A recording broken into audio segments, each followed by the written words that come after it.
પારંપરિક આધારના સૂચકાંકને અચલ આધારમાં રૂપાંતરિત કરવાના દાખલા પરીક્ષામાં અપેક્ષિત છે.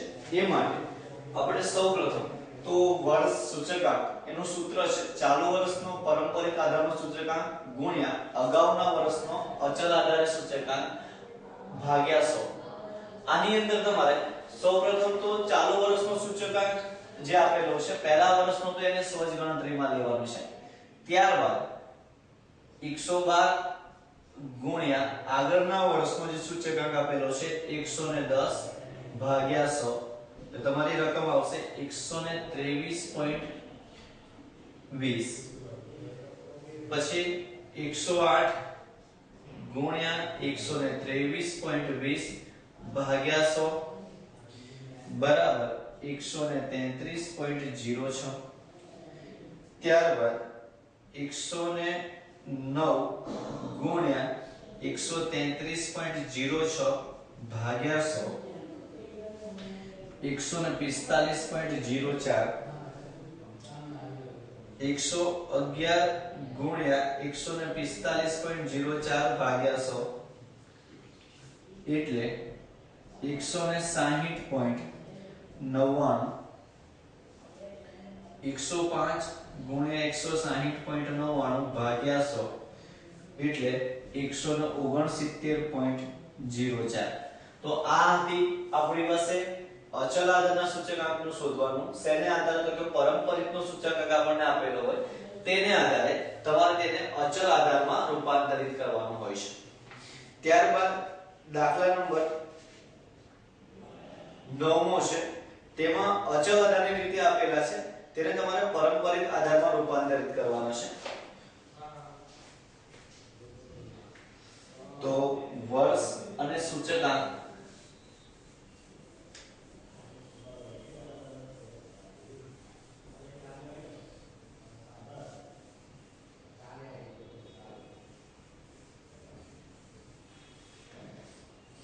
વર્ષ આપણી પાસે છે 2000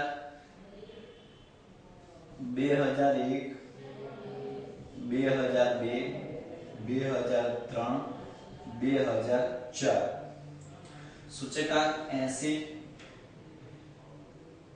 100 120 144 અને 180 આ અચલ આધારે આપ્યું છે સૂચકાંક. તેનું તમારે પારંપરિકમાં રૂપાંતર કરવાનું છે. તો પારંપરિક આધારમાં સૂચકાંકનું સૂત્ર છે ચાલુ વર્ષનો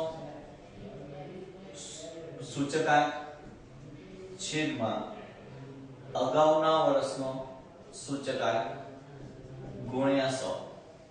અહીંયા પ્રથમ વર્ષે રૂપાંતરિકમાં પહેલા 100 જ લઈએ છે. ત્યારબાદ 100 ભાગ્યા 80 ગુણ્યા 100 એટલે 125. ત્યારબાદ 120 આગલા વર્ષનો છે 125 ગુણ્યા 100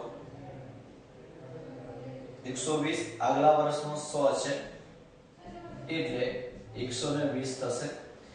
144 ભાગ્યા 120 ગુણ્યા 100 એટલે 120 અને 180 ભાગ્યા 144 ગુણ્યા 100 બરાબર 125. તો આ હતા અચલ આધારના સૂચકાંકને તમારે પારંપરિક આધારમાં ફેરવવાની રીત.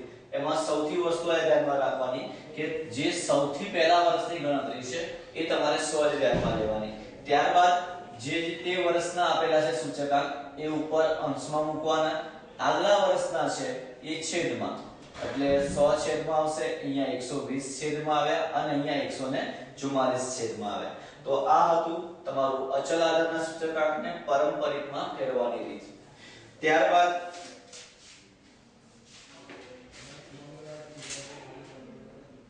દાખલા નંબર 11 જેમાં એવું કીધું છે કે 2000 નો સૂચકાંક 100 છે.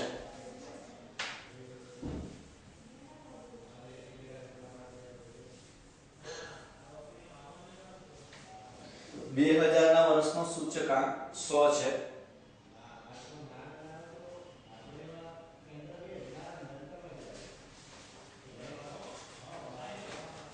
2001 માં તેમાં 5% વધે છે એટલે 5% નો વધારો થશે એટલે 105. 2002 માં તેમાં 10% ઘટે છે એટલે 90. 2003 માં 5% ઘટે છે એટલે 95 અને 2005 માં 2004 માં 20% વધે છે એટલે 120 અને 2005 માં 25% વધે છે એટલે 125 છે. તમારે આ અચલ આધારે આપેલું છે તો તમારે પરંપરિતમાં રૂપાંતર કરવાનું છે. તો પરંપરિતનો મતલબ એ થયો કે ચાલુ વર્ષનો જે સૂચકાંક આપેલો છે તે છેદમાં આગળના વર્ષનો સૂચકાંક ગુણ્યા 100. તો ચાલુ વર્ષ અને આધાર વર્ષ રૂપાંતર કરતી વખતે પહેલા વર્ષનું હંમેશા રૂપાંતર 100 થાય. પછી બીજા વર્ષે 2001 માં 105 ભાગ્યા 100 ગુણ્યા 100 એટલે 105. બીજા વર્ષે 90 ભાગ્યા 105 ગુણ્યા 100 એટલે 85.71. ત્રીજા વર્ષે 95 ભાગ્યા 90 ગુણ્યા 100 એટલે 105.6. ત્રીજા વર્ષે 120 ભાગ્યા 95 ગુણ્યા 100 એટલે 126.3. ત્રીજા વર્ષે 125 ભાગ્યા 120 ગુણ્યા 100 એટલે 104.2. આ હતું તમારું અચલ આધાર. સૌપ્રથમ તમને આંકડામાં માહિતી નથી આપી, આમાં સૂચકાંકમાં છે એમાં વધારો ઘટાડો આપ્યો તો પહેલા વર્ષે 5% વધ્યા હતા, બીજા વર્ષે 10% ઘટ્યા, ત્રીજા વર્ષે 5% ઘટ્યા, પછી 20% અને 25% નો વધારો થયો. તો આને આધારે તમારે પહેલા સૂચકાંક શોધવાનો અને એ જે અચલ આધારનો સૂચકાંક છે એને તમારે પરંપરિતમાં રૂપાંતર કરવાનું છે. તો આ 2 માર્ક્સના જે દાખલાઓ છે તેમાંના અગત્યના દાખલા છે તો કે અચલ આધારને પરંપરિતમાં રૂપાંતર કરવાના અને પરંપરિતને અચલ આધારમાં રૂપાંતર કરવાના.